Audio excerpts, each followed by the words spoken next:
दोस्तों, ये फिल्म जो एक्सप्लेन करने वाले हैं जो बेहद ही हिम्मतवर और साहसी है। अगर आपको जिंदगी और मौत के बीच का अंतर जानना है तो ये कहानी आपको इस सवाल का जवाब दे देगी। जी हाँ दोस्तों, तो चलिए कहानी की शुरुआत करते हैं।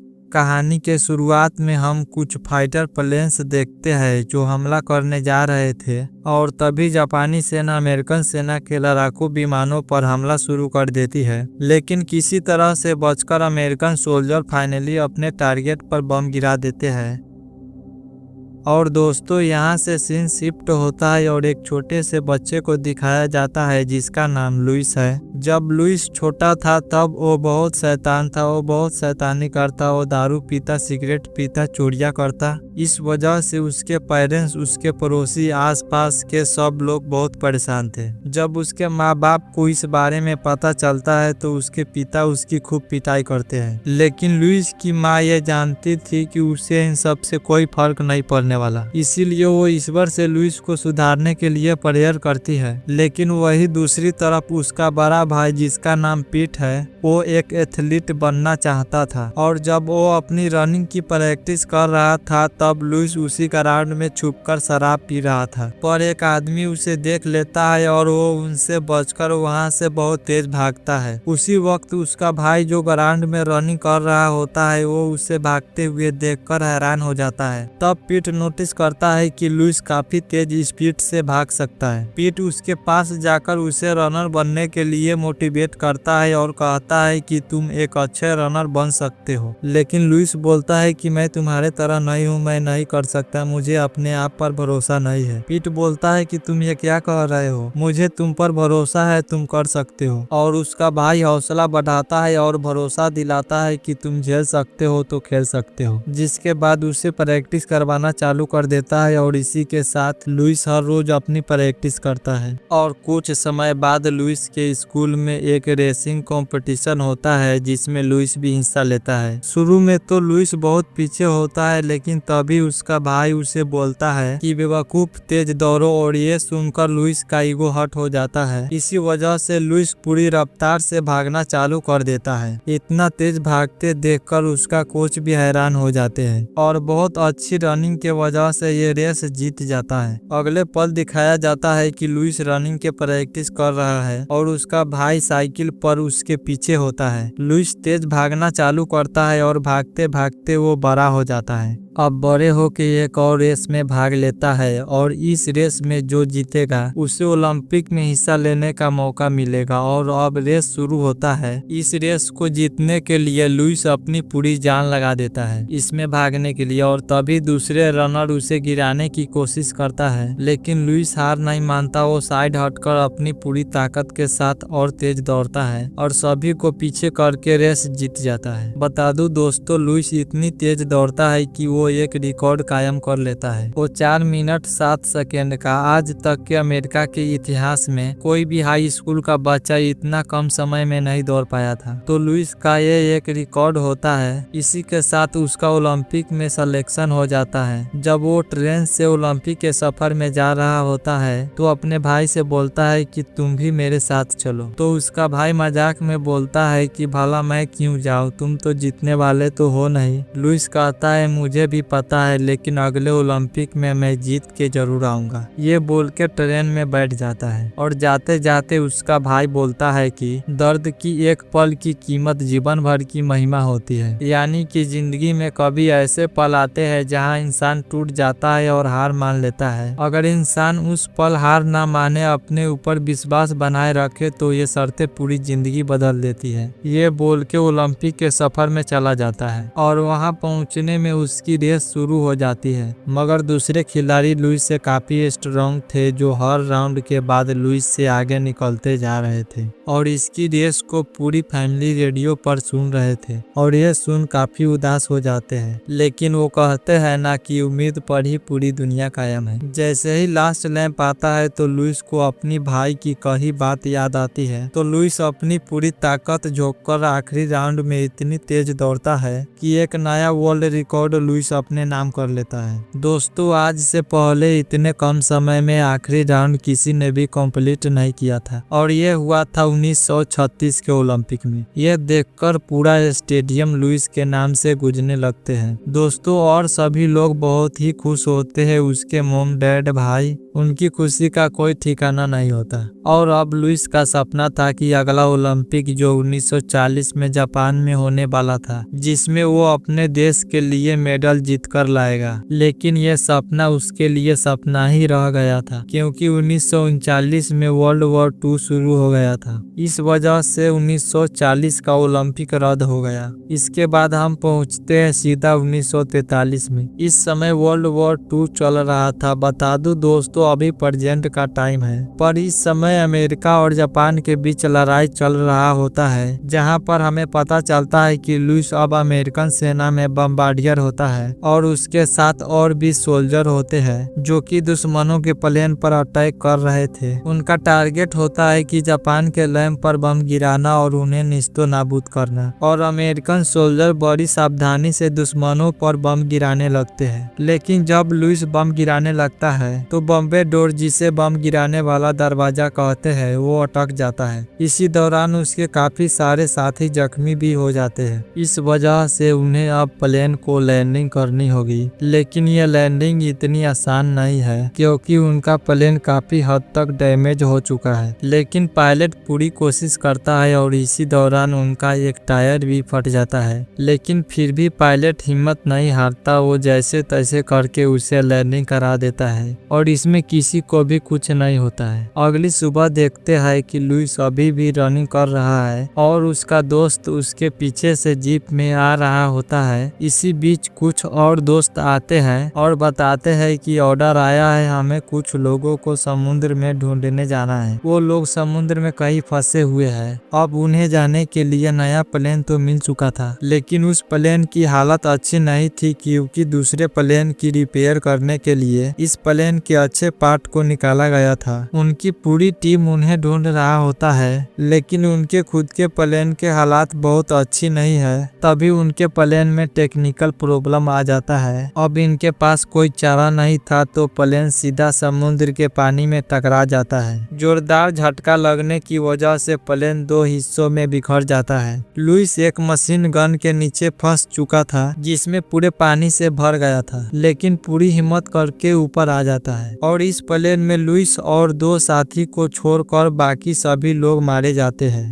अब वो तीनों के तीनों 2 लाइफ बोट पर बैठ जाते हैं, क्योंकि उनके पास 2 लाइफ बोट होती है। जो लुइस के साथी बच्चे थे, उनका नाम मैक और फिल था। मैक के सिर पर चोट भी लग चुका था। उनका प्लेन प्रशांत महासागर के बीचों बीच क्रैश हुआ था। उनके पास 2 लाइफ बोट थी और तभी लुइस को उस बोट पर कुछ खाने का सामान मिलता है, जिसमें कुछ चॉकलेट और एक पानी की बोतल थी। इस सामान को देखकर लुइस बोलता है कि हमें एक चॉकलेट के टुकड़े को सुबह शाम खाना है, क्योंकि हमें इस बात का बिल्कुल अंदाजा नहीं है कि हम सबको कौन कब बचाने आएगा। इसका कुछ आता पता नहीं है। अब उनके सामने है अथाह समुंदर, जिसका कोई छोर नहीं है। वो जहाँ भी नजर घुमाते थे, उन्हें सिर्फ पानी ही पानी दिख रहा था। अब रात को वो सब सो जाते हैं, पर अगली सुबह में एक उम्मीद की किरण दिखाई देती है। उनके ऊपर से एक प्लेन गुजर रहा था। वो जल्दी से फ्लेयर गन छोड़ते हैं, लेकिन वो लोग उन्हें नहीं देख पाते हैं और प्लेन चला जाता है, जिससे इनकी उम्मीद भी पूरी तरह से टूट जाता है। और तभी लुइस देखता है वहाँ पर चॉकलेट के डिब्बे खाली पड़े होते हैं। दरअसल कल रात मैक ने सारी चॉकलेट खा गया। इस बात पर लुइस उस पर गुस्सा होने लगता है, क्योंकि खाने के लिए उनके पास अब कुछ नहीं बचा था।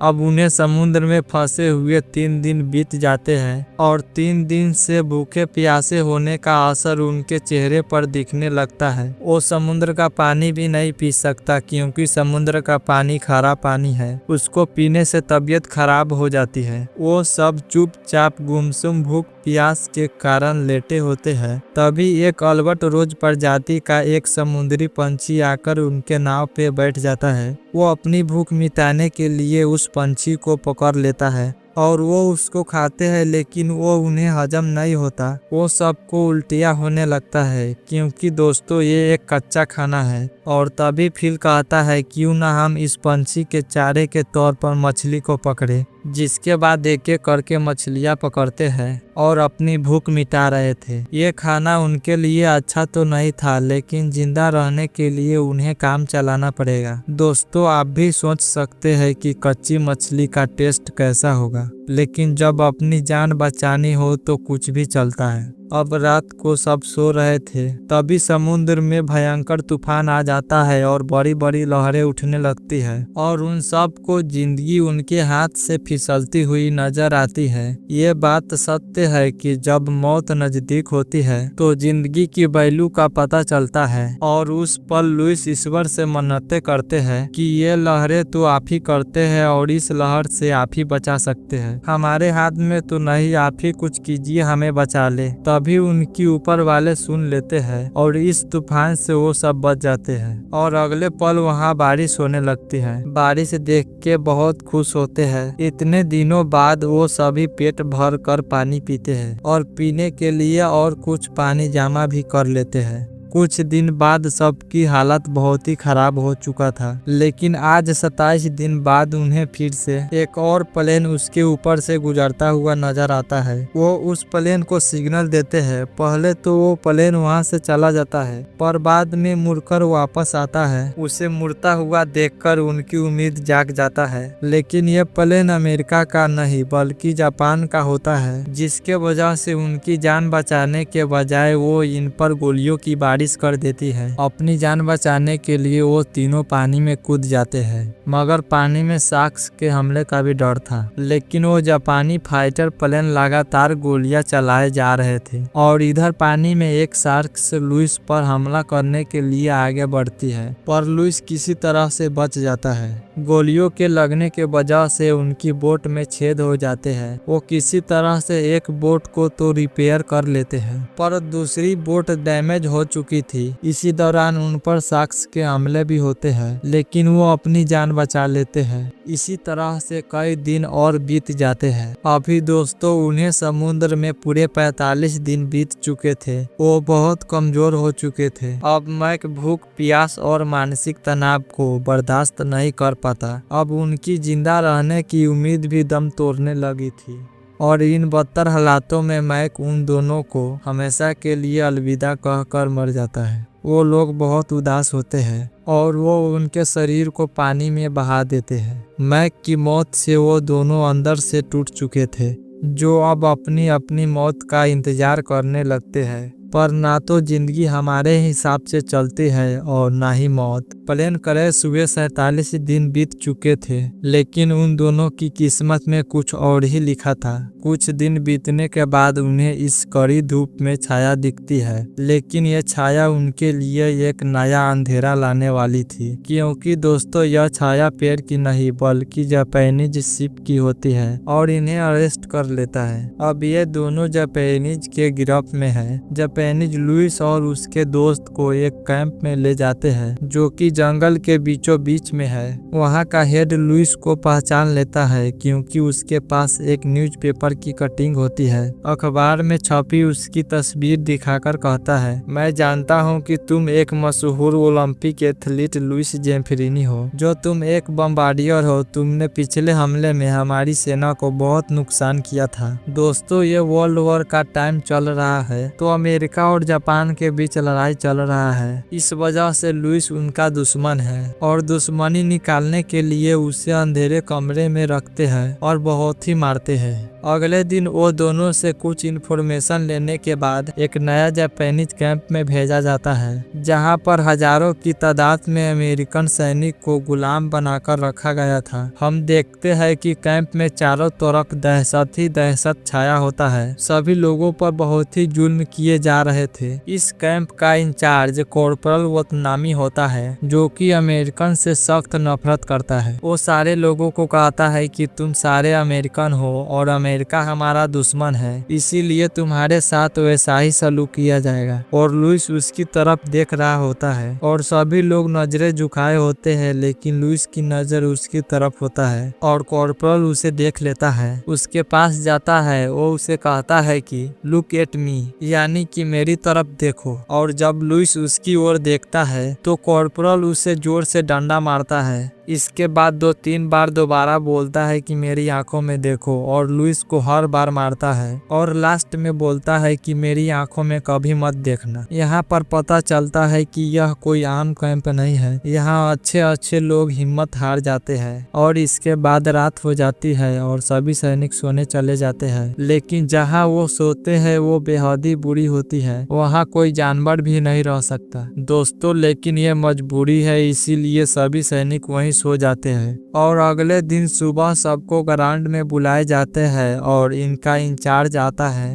वो बोलता है कि तुम लोगों में से एक कुक है और एक ओलंपिक एथलीट है।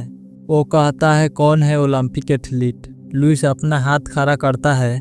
दरअसल उसे पहले से पता था कि लुइस एक ओलंपिक एथलीट है। इसके बाद वो अपने एक सिपाही के साथ रेस करवाता है, लेकिन लुइस दोस्तों बहुत ही बुरी तरह से थका हुआ घायल है। उसके अंदर इतनी ताकत नहीं होती कि वो भाग सके, इस वजह से वही गिर जाता है। यह देखकर कॉर्पोरल उसके पास आता है। वो उसे कहता है कि तुम कुछ नहीं हो, तुम ओलंपिक जीतने के लायक नहीं हो, और वो उसे इन जख्मी हालत में उसे मारने लगता है। इतना ही नहीं, उन सब कैदियों में से सबसे ज्यादा लुइस को ही टारगेट करता। अपनी सारी दुश्मनी लुइस को मार कर निकाल रहा था। शायद उसे पता था कि यह कोई आम सैनिक नहीं है। उसे पता था कि यह इतनी जल्दी हार मानने वाला नहीं है।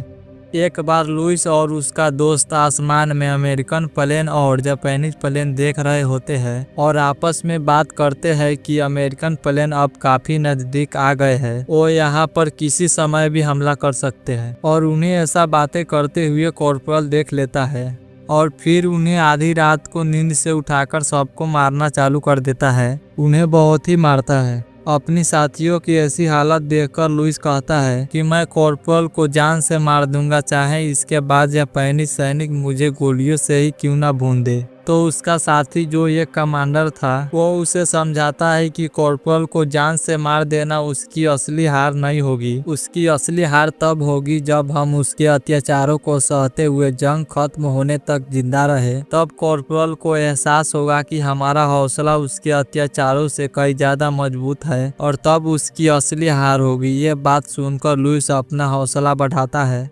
और अब कुछ दिन बीतने के बाद कैंप में जापानीज रेडियो से कुछ लोग आते हैं जो लुइस को बताते हैं कि अमेरिकन आर्मी तुम्हारे फैमिली को कह रहे हैं कि तुम मर चुके हो। क्या तुम अपनी फैमिली को बताना चाहोगे कि तुम अभी भी जिंदा हो? तो लुइस उनकी बात मान लेता है और रेडियो पर जाकर अपनी जिंदा होने का सबूत देते हैं कि मैं जिंदा हूं और ठीक हूं। अपनी फैमिली से बोलता है कि आप लोग मेरी चिंता मत करना, मैं बिल्कुल ठीक हूं। लुइस झूठ बोलता है कि उसके साथ कुछ गलत नहीं हो रहा है और लास्ट में वो अपनी माँ को मेरी क्रिसमस बोलकर रोने लगता है। दोस्तों, ये बात सुनकर लुइस की माँ भावुक हो जाती है। उन्हें बहुत ही अफसोस होती है। वो बहुत ही उदास हो जाते हैं अपने बेटे को याद करके। और इसके बाद जापानीज ऑफिसर उसे एक पेपर देता है और वो कहता है कि जो भी अमेरिका के बारे में लिखा है वो तुम रेडियो पर बोल दो, हम तुम्हें वापस कैंप नहीं भेजेंगे और यहाँ पर एक अच्छा जीवन देंगे। लेकिन लुइस मना कर देता है। दरअसल उसमें जो भी लिखा था वो सच नहीं था, लेकिन कुछ अमेरिकन इसके लिए मान चुके थे। लेकिन लुइस अपने देश के साथ गद्दारी करने से मना कर देता है